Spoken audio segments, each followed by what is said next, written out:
नमस्ते, मेरा नाम है विशाल तिवारी। बच्चों, ये कोरोना जाने का नाम ही नहीं ले रहा है और हमारे एग्जामिनेशन, हमारे करियर पे बहुत बुरा असर है इसका।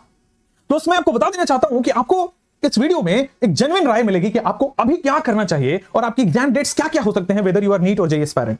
देखिए, मैं आपको बता देना चाहता हूं, इंडिया में 1 लाख केसेस हर 24 घंटे में आ रहे हैं, तो ये थर्ड वेव की तरफ इशारा है।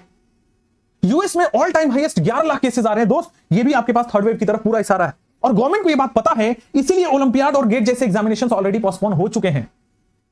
तो वो दिन दूर नहीं है जब आपका एग्जाम भी पोस्टपोन होगा और नीट में 100% आप मान के अब चल सकते हैं। अगर मुझ पे ट्रस्ट करते हैं थोड़ा, तो आप लेके चलिए कि दोस्त जुलाई से पहले या 15 अगस्त से पहले नीट का एग्जाम कराना संभव नहीं है। जब तक एक सेशन खत्म नहीं हो जाएगा तब तक आपकी एंट्री कैसे होगी? एग्जाम कराना ही थोड़ी ना, एग्जाम के बाद आपकी काउंसलिंग और एडमिशन कराना भी तो है। अभी तो पुराने बच्चों का 15 अप्रैल तक तो काउंसलिंग चलेगा लगभग, उसके बाद उनके सेशंस होंगे, फिर आपकी एंट्री होगी ना। तो भाई जुलाई से पहले, 15 अगस्त से पहले तो संभव ही नहीं है। ठीक है, हो सकता है कि सितंबर 2020 में हुआ था, सितंबर 2021 में भी हुआ था, सितंबर 2022 में भी नीट हो। और जैसे जेईई की बात की जा रही है, तो जहां तक लग रहा है, लोग कह रहे हैं फरवरी, बट ज्यादातर स्टेट्स में देखोगे तो 25 जनवरी तक, 26 जनवरी तक बंद कर दिया उन्होंने इंस्टीट्यूशंस को। तो कैसे फरवरी में एग्जामिनेशन हो सकता है? थोड़ा तो टाइम लेंगे वो भी। तो दोस्त, मे भी वो मार्च और अप्रैल के सेशन में जा सकता है।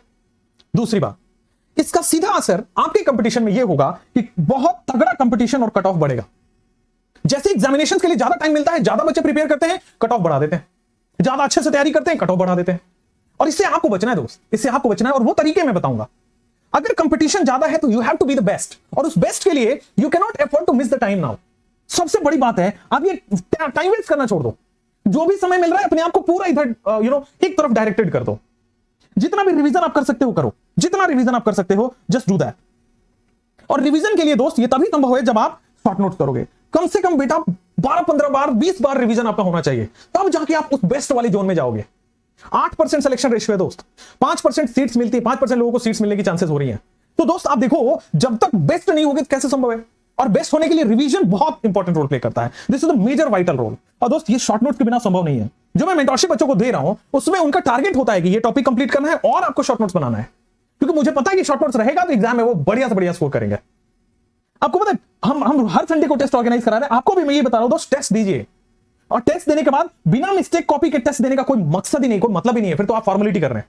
मिस्टेक कॉपी में मिस्टेक लिखिए, जो भी टेस्ट में सवाल गलत हुए वहां लिखिए, और कम से कम गलत सवाल करिए, तब जाके कम से कम वहां पे मिस्टेक कॉपी में लिखना पड़ेगा। वरना दोस्त आप देखिए, एनसीईआरटी को आप छोड़ नहीं सकते हैं, पीवाईक्यू को छोड़ नहीं सकते हैं, और फुल टेस्ट सीरीज आपको तो लास्ट में देना ही देना है, मेजर देना है। ठीक है, क्या क्या आप सीधे आप टाइम वेस्ट नहीं कर सकते। दूसरा, आप रिवीजन आपको करना ही है एनी हाउ। तीसरा, रिवीजन बिना शॉर्ट नोट्स के नहीं होगा, और टीचर के नोट्स और भाई बहन के नोट्स पे थोड़ा कम विश्वास रखिए, अपने दोस्तों के नोट्स पे कम विश्वास रखिए।